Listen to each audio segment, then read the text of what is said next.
Boa noite, querida igreja.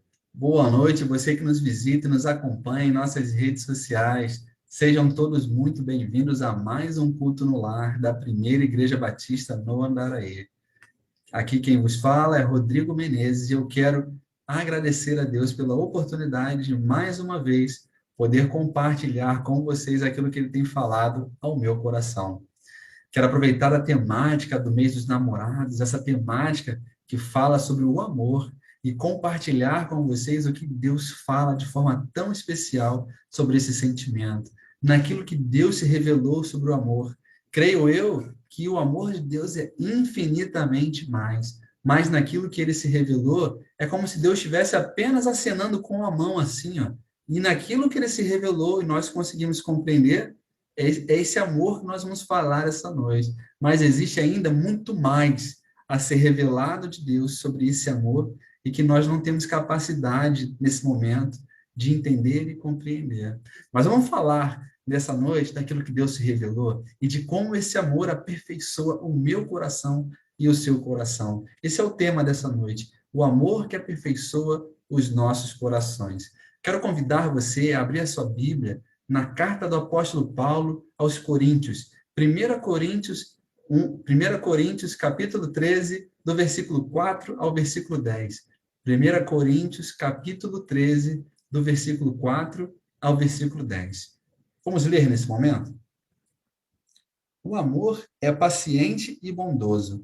O amor não arde em ciúmes, não se envaidece, não é orgulhoso, não conduz de forma inconveniente, não busca os seus interesses, não se irrita, não se ressente do mal. O amor se alegra com a justiça, mas o amor não se alegra com a injustiça, mas se alegra com a verdade.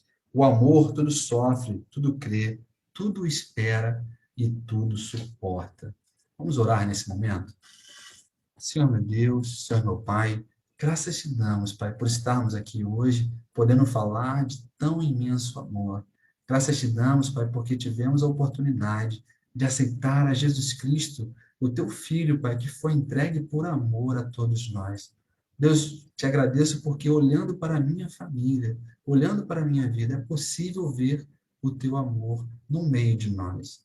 Pai, nesse momento eu peço que o Senhor me use, Pai, para ser um instrumento seu, para falar de tão belo e maravilhoso sentimento, no qual chamamos de amor. Pai, em nome de Jesus, é o que eu te peço e te agradeço. Amém. Queridos, antes de iniciar de fato e entrarmos no nosso texto, eu quero contar um pouco sobre esse contexto histórico de quando o apóstolo Paulo escreve essa carta aos Coríntios. Coríntios era uma cidade da Grécia e um ponto estratégico militar muito importante naquela época. E quando a Grécia ela é invadida por Roma e Roma vem tomar aquela região, inclusive a cidade de Coríntios, a cidade após guerra, ela é praticamente quase que toda destruída. E Roma vem numa intenção de reconstruir a cidade, exatamente por ser uma cidade estratégica, uma cidade portuária, que fica num ponto ali muito importante. Então, os romanos eles vão reconstruir, e para reconstruir a cidade, eles vão trazer muitos escravos para aquela cidade, a ponto de que a cidade passa a ter mais escravos do que as pessoas com os seus senhores, os nobres, pessoas que não têm, né, essa condição de escravo. Então, podemos dizer aqui que de 4 partes, quase 3 partes seriam escravos daquela cidade. Então, você tem essa cidade vivendo essa realidade. E a igreja a qual Paulo escreve também não era diferente. Entende-se que na igreja de Coríntios, a maior parte dos seus irmãos ali, a maior parte dos seus membros da comunidade religiosa era composta de pessoas escravas. E ali a gente tinha desde pessoas escravas, os senhores dos escravos, judeus, romanos, tínhamos ali pessoas de todos os tipos, né? Gregos. Então, era uma comunidade onde o relacionamento era muito difícil. A gente vê, por exemplo, o momento em que Paulo vai falar sobre a ceia, onde as pessoas mais abastadas, né, ao fazer a ceia, elas comiam, se alimentavam ali naquele momento, a ponto dos mais pobres, mais necessitados, não terem nem o que comer após a ceia.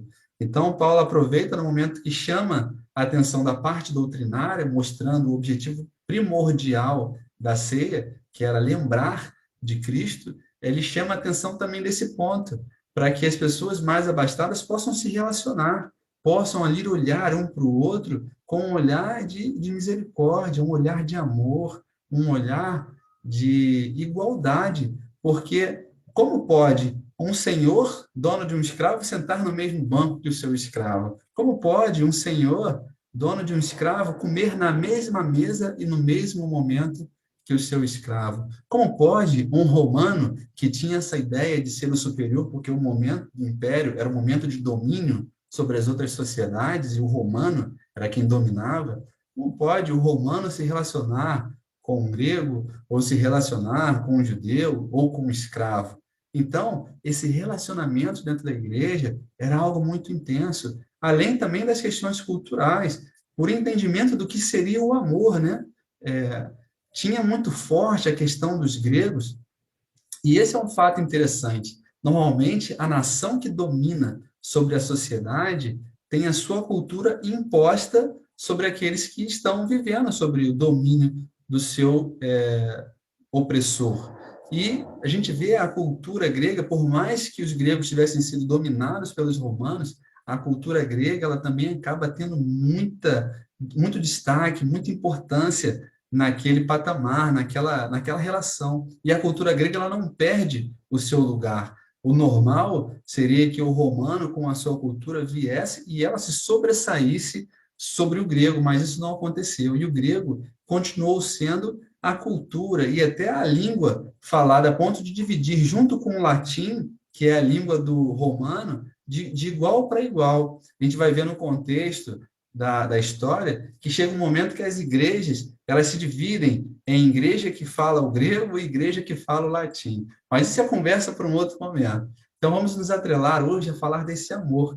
E a questão de Coríntios, que trabalha essa questão do amor, tem esse ponto da cultura também muito forte, porque Coríntios é um lugar que os gregos ali, ao viver, tem essa questão da atração física, do amor ardente, aquela paixão que arde, aquele cuidado com o seu corpo, de ser um corpo esculpido, um corpo muito bem trabalhado. Então, tem essa questão desse amor, que é chamado o amor eros. E é engraçado que no Novo Testamento a gente não vê nenhuma menção desse amor, mesmo quando se fala do amor de marido e mulher. A gente vai ver sempre a referência ao amor ágape e não vai ver referência ao amor eros.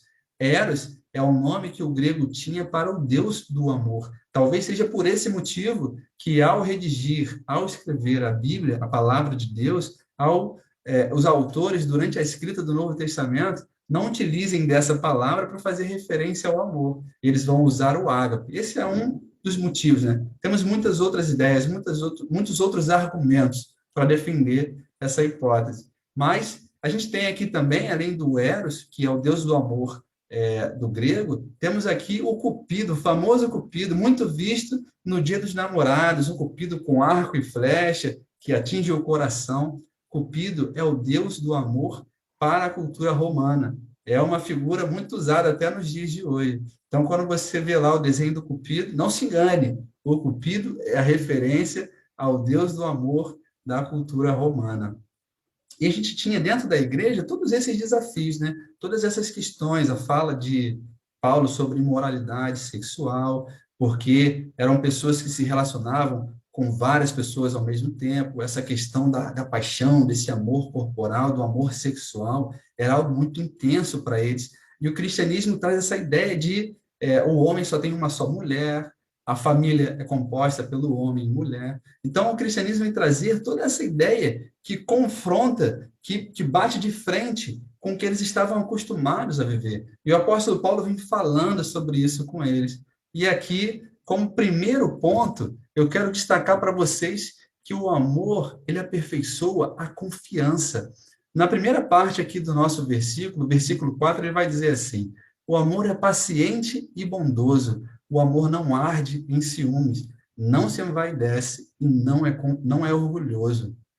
O amor, ele aperfeiçoa a nossa confiança, a ponto de sermos pacientes, a ponto de sermos bondosos. O amor aqui, ele é paciente no intuito de ser longânimo, de ter, não querer passar etapas, ele não pula etapas, ele não é, força uma situação. O amor, ele é paciente, ele aguarda, ele suporta. Então, esse amor que nós temos, que tem essa característica, é porque o amor ágape de Deus, ele me aperfeiçoa a ponto de eu não ter um amor que aprisiona, mas um amor que agora ele é paciente, ele é bondoso, um amor que não se irrita com facilidade, como por exemplo, o amor não arde em ciúmes. Nós vamos ver os casais trabalhando muito forte essa questão dos ciúmes, a ponto de que o ciúme, ele é aqui o balizador para dizer se você ama ou se você não ama. Aquele que não tem ciúmes é porque não ama, e aquele que tem ciúmes, esse aqui ama. Então, a palavra de Deus está dizendo que é exatamente o oposto. Existe até o ponto em que teremos ciúmes, porque ainda assim que sejamos salvos, ainda assim tendo o Espírito Santo dentro de nós, somos humanos, e o nosso corpo humano há de ter ali uma brechinha de ciúme. Por isso a palavra de Deus vai dizer, não arde em ciúmes, não é aquele ciúme que é avassalador, aquele ciúme que aprisiona, porque o que é o ciúme? O ciúme nada mais é do que o medo, né? Quando eu tenho medo e não tenho confiança, esse ciúme, ele vai aprisionar, eu quero perto de mim, eu não quero deixar você ir, eu não quero deixar você fazer as suas coisas, porque eu tenho medo de te perder. Esse amor que aprisiona, esse amor que traz só para si, é um amor individual, é um amor que só pensa no seu bel prazer. E a palavra de Deus diz que quando recebemos o amor de Deus, nós não ardemos em ciúme, porque esse amor, ele é um amor que faz o movimento exatamente o oposto, ele é um amor que liberta, ele é um amor que traz liberdade. E por mais que você tenha ciúmes ali, você entende que a confiança no seu cônjuge ou no seu parceiro traz a você essa qualidade de um relacionamento saudável. O amor também aperfeiçoa o nosso relacionamento, porque o amor de Deus ele não é inconveniente, ele não é interesseiro, ele não irrita, ele não se ressente do mal. O amor de Deus, ele não vem trabalhar de forma interesseira, aquele amor que se relaciona só pensando naquilo que pode conquistar, um amor que é contaminado pelos desejos que esse mundo traz, um amor que só quer às vezes, aquela paixão ardente, o relacionamento físico, mas é um amor que trabalha muito mais, de forma muito mais ampla, que trabalha de forma muito mais intensa. E aí, queria permitir aqui usar o exemplo que o pastor Gabriel trouxe no culto dessa manhã, ao falar do apóstolo Paulo. Quando ele traz o exemplo do apóstolo Paulo, me veio exatamente a questão do relacionamento. O amor de Deus trabalha o relacionamento em nossas vidas a ponto de quando o apóstolo Paulo tentava ir à frente, o Espírito Santo em amor lhe falava, Paulo, é para trás. Quando tentava ir para a direita, falava, Paulo, não é para a direita, é para a esquerda. Então a gente pode ver que esse amor não é orgulhoso, porque o ser humano, por si só, ele é orgulhoso. Mas quando nós entendemos e somos aperfeiçoados pelo amor de Deus, nós deixamos de ser orgulhosos e nos tornamos humildes. Nós deixamos de ser interesseiros e passamos a ser pessoas que vivem a depender de Deus. Senhor, me mande para onde tu quiseres. Se eu der um passo e o Senhor disser que esse passo não é o correto, temos humildade para dar o passo para trás e direcionar na direção onde Deus nos envia. Então, quando ele trouxe esse exemplo da vida de Paulo, ficou muito claro para mim como que Deus aperfeiçoou o nosso relacionamento. Primeiro com ele, a ponto de nos tornar sensíveis de entender e compreender a palavra de Deus, compreender o seu falar em nossas vidas. E também com o meu próximo. Quando Deus vai falar que não devemos amar o próximo como a mim mesmo, porque isso era algo muito claro para os judeus, para os cristãos daquela época. Mas Jesus traz um plus nisso aí. Ele diz que nós agora devemos amar o próximo como Cristo amou a igreja. Então nós devemos amar agora como Cristo amou, porque amar como amo a mim mesmo seja bom, seja ruim, seja se eu me amo pouco ou se eu me amo muito, amar ao próximo não tem que ser eu como parâmetro, mas sim Jesus. Olhar para Cristo e ver como ele amou e amar como ele, o meu próximo. Então, quanto mais o meu próximo, eu tenho que falar agora do meu cônjuge, do meu parceiro ou da minha parceira. Amar a ele de forma intensa, a ponto de não me preocupar somente com a atração física e corporal, mas amar de forma completa, amar de forma a me relacionar com a minha esposa ou com o meu marido, de forma a produzir esse amor de Deus no nosso relacionamento. A gente vê que o amor, ele não é algo que eu busco dentro de mim, mas ele é algo que é produzido no relacionamento de duas pessoas. Quando duas pessoas se aproximam e se relacionam, o sentimento produzido pode ser o amor. O amor a gente vê na essência Deus entre Jesus, o Espírito Santo e Deus Pai. Os três se relacionando de forma perfeita, de forma sublime. E olhando para nossas vidas, nós temos também a possibilidade de nos relacionarmos em Deus com esse amor, onde no casamento o marido e a esposa se relacionam com Deus, são aperfeiçoados nesse amor e agora são capazes de forma saudável se relacionar um com o outro, mostrando esse amor de Deus na vida deles, no seu relacionamento conjugal. Mas o amor de Deus também, ele aperfeiçoa o nosso coração, porque ele não é injustiça, ele não se alegra com a injustiça, mas se alegra com a verdade. Esse amor tudo sofre, tudo crê, tudo espera, tudo suporta. E o interessante é que aqui o grego, ele vem trazer uma ideia de um telhado, de forma literal, de um telhado que tudo suporta, de um telhado que tudo espera, na capacidade de suportar as adversidades, não de uma pessoa vulnerável a outros que vão fazer mal e eu suporto tudo de qualquer forma, mas traz a ideia de um telhado que suporta os desafios de um amor que crê na dependência de Deus, e essa dependência aperfeiçoa o seu amor, de um amor que espera o momento certo para tomar as decisões, não é um amor que vive de qualquer forma, não é um amor que pula etapas, que pula degraus, momentos, mas é um amor que espera cada momento, cada detalhe. É um amor que tudo suporta. Não tem problema em perdoar, não tem dificuldade em exercer a misericórdia, mas é um amor que aperfeiçoa os nossos corações. Aqui é um amor que não se irrita com facilidade. Quando a gente olha lá para a ideia que a gente tinha no Antigo Testamento, de olho por olho, dente por dente, aqui é um amor que, por mais que você me faça mal, eu não sou capaz de devolver o mal para você, porque o amor de Deus aperfeiçoou o meu coração, me tornando uma pessoa que agora consegue levar esse amor até você. O amor de Deus é visto na vida de Jesus Cristo quando se entrega verdadeiramente por mim e você. E o interessante é que o apóstolo João, na sua primeira carta, ele vai dizer o seguinte, lá no versículo, no capítulo 4, ele vai dizer que ninguém jamais viu a Deus, mas quando nós permanecemos em Deus, permanecemos em Cristo, a imagem dele é vista através da minha vida, porque esse amor que transborda para você reflete a imagem de Deus, como se eu estivesse levando Deus literalmente a sua vida, como se eu estivesse sendo uma extensão da qual estou ligando você a Jesus Cristo, e ele vai habitar em você e você também vai se refletir a imagem de Deus. Olha que coisa maravilhosa. Então, o amor de Deus fala tanto no relacionamento quanto eu e o meu irmão, eu e o meu próximo, uns aos outros, quanto também no relacionamento conjugal. Esse amor de Deus que fala em minha vida, fala em meu coração, me tornando uma pessoa melhor, me colocando em direção a você.